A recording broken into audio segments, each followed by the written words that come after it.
আর্তমানবতার সেবায় নিয়োজিত হাজী বাবুল মিয়া ফাউন্ডেশন ইউকের উদ্যোগে ঐতিহ্যবাহী বিদ্যাপীঠ কোনারাই আনোয়ার হোসেন উচ্চ বিদ্যালয়ে আজ ৫ অক্টোবর শনিবার অত্র এলাকার অসহায় সুবিধাবঞ্চিত পরিবারের প্রায় ৩০ জন বাচ্চাদের ফ্রি সুন্নাতে খতনা করা হয়। ফ্রি সুন্নাতে খতনা অনুষ্ঠানে বদরুজ্জামান মাহিদের কোরআন তেলাওয়াতের মাধ্যমে অত্র ফাউন্ডেশনের সাধারণ সম্পাদক সাজ্জাদুল হক আলমের সঞ্চালনায় ও অত্র ফাউন্ডেশনের সভাপতি হাজী জমির আলীর সভাপতিত্বে অনুষ্ঠানে উপস্থিত ছিলেন কোনারাই গ্রামের যুক্তরাজ্য প্রবাসী দানবীর ব্যক্তিত্ব জনাব হাজী তুলা মিয়া সাহেব। বক্তব্য রাখেন মোহাম্মদ হেলাল মিয়া, নজরুল ইসলাম, ওয়াদুদুর রহমান, আকিকুর রহমান, আব্দুল কাইয়ুম, আকবর আলী, কামাল আহমদ মাসুম, আব্দুল সালাম সরকার, মোস্তফাজ্জান, আজাদ মিয়া, আনোয়ার মিয়া, আব্দুল কুদ্দুস, জায়েদুল হক, রকিবুল ইসলাম, সুহিন আহমেদ সহ উপস্থিত ছিলেন অত্র ফাউন্ডেশনের সকল সদস্যবৃন্দ। কোনারাই বাজার মসজিদের ইমাম এরশাদ হোসাইনের দোয়ার মাধ্যমে অনুষ্ঠানের সমাপ্তি করা হয়।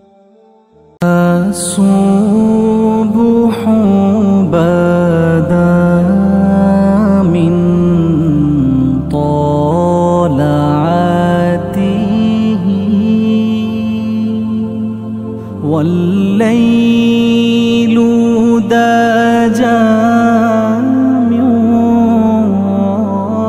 وفرته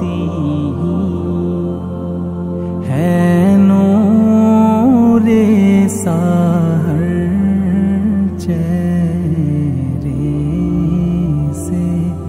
तेरे और शब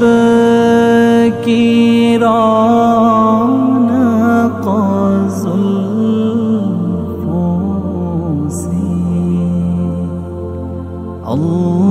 अल्लाहु अल्लाहु